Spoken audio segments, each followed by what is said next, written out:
Hey, what is up? We are back, and today I've got the Incott G24, and this is going to be a pretty interesting mouse because this is actually a $50 kind of like a Razer clone or Razer Death Adder kind of shape. We're gonna check it out, open it up, and check it out. This is the $50 version.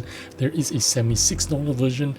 This one is a $33.95 equipped sensor, but it's still going to be just as good. The $79 or the $76 version is going to be equipped with a $39.50 sensor, which is the only difference that is going to be apparent in the two mouses, the price, and of course the sensors that is going to be available for both the mice. But there you go, that's the Incott.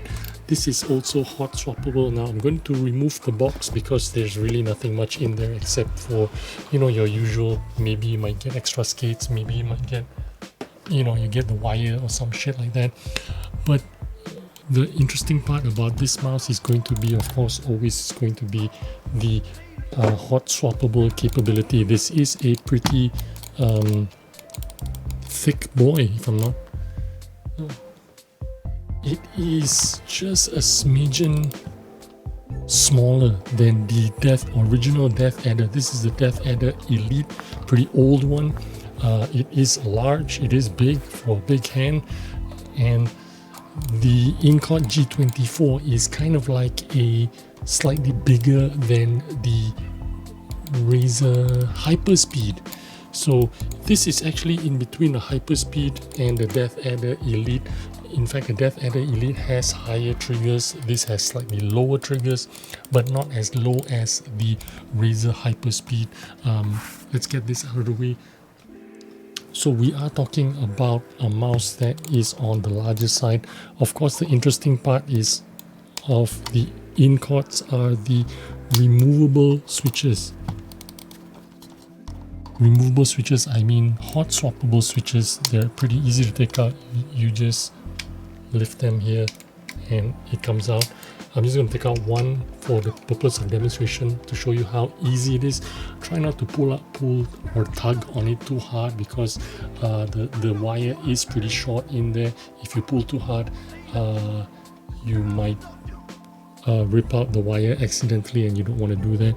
It is, if I'm being honest with you, it is pretty difficult to remove this switch because of how short that wire leading into the switch is. I believe it is removable as well, but you don't want to do that. You want to avoid it if it's possible. And how you remove the switch is you just yank it out with your fingers. It is that simple. But of course, you want to be gentle while you're doing that. You don't want to you don't want to rip out the other wire that's in there. And if you have extra switches like I do, I got a bunch here, and the one I like right now are the Kales. So I'm gonna try and shove the Kale in there. Okay, that's it. We've got one switch in there and we're good to go. Let's hear what it sounds like. So that's what the Kale sounds like on the Incott. If I'm being honest with you, this is a large ergonomic mouse. It feels like the Pulsar size 3, pretty big. And for some people, I suppose it's going to be good.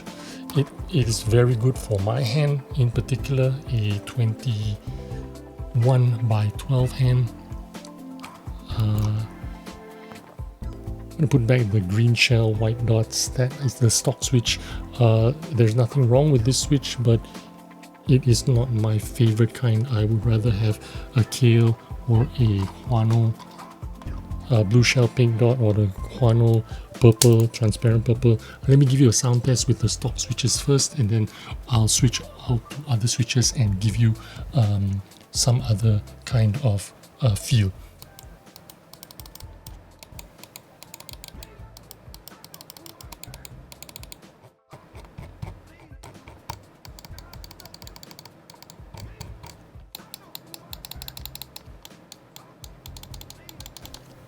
There you go, that is the green shell white dot. I gotta hand it to you. The grip coating is very nice, very high quality coating. There's where the dongle is, and you just, it's magnetic. It has a magnetic cover as well, so that's pretty good. Let's see how it goes in. The magnetic part is over here, and it's also a button where you can actuate, so pretty interesting. There is a DPI button here, I suppose, and you can obviously map it out to something else with some software. The side buttons are pretty impressive. There is a backing that stops the button from sinking in. It will sink no further than that, so there is a little bit rocking back and forth, but nothing untoward, nothing that you can't handle, nothing that is going to be hindering you from using it while you're gaming. Very nice side buttons. It's very similar to Razer Pulsar kind of feel, so it's going to be very good. And that was the green shell white dots. Let me put in something else for you guys so that you can see what the other possibilities are. Let's get rid of the green shell white dot.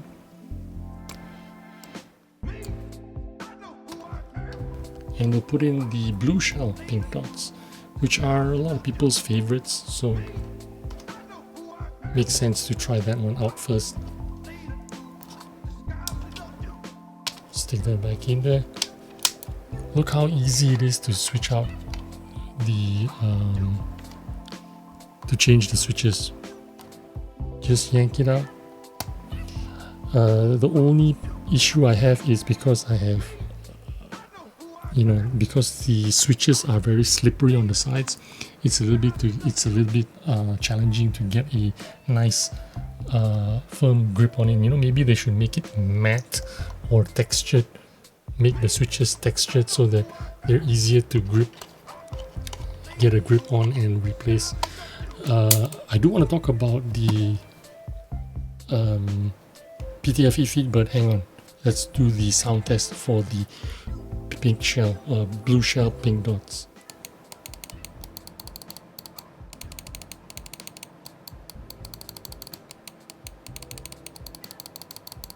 Much nicer than the transparent green shell white dots. But let's talk about the PTFE feed. Incott, in the old G23 that I did review, they already made really good PTFE feed. They were large, they took up a lot of space, a lot of real estate, and again, it is the same skate. I notice it because it is the same design, and it's nice that they put some PTFE on the removable switches as well. It adds to the glide because the front part here is going to be really tiny, small skates. It's nice that they have these skates on the switches as well. Very nice, very smooth, excellent performance. Let's switch out to a different set of skates, which is kind of like my favorite out of all the Huanos, which is the transparent purple with the white dots. It's a good thing that the Incott system makes it so easy for you to swap out these switches.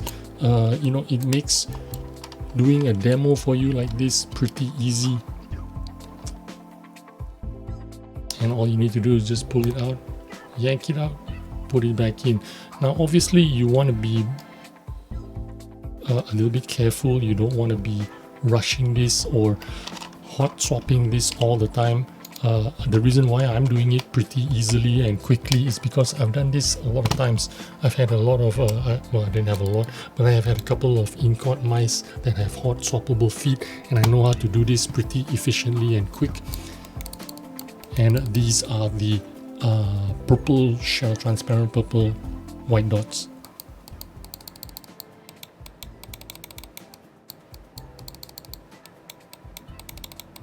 very similar to the Huano Blue Shell Pink Dots in terms of the way it feels, the way it depresses.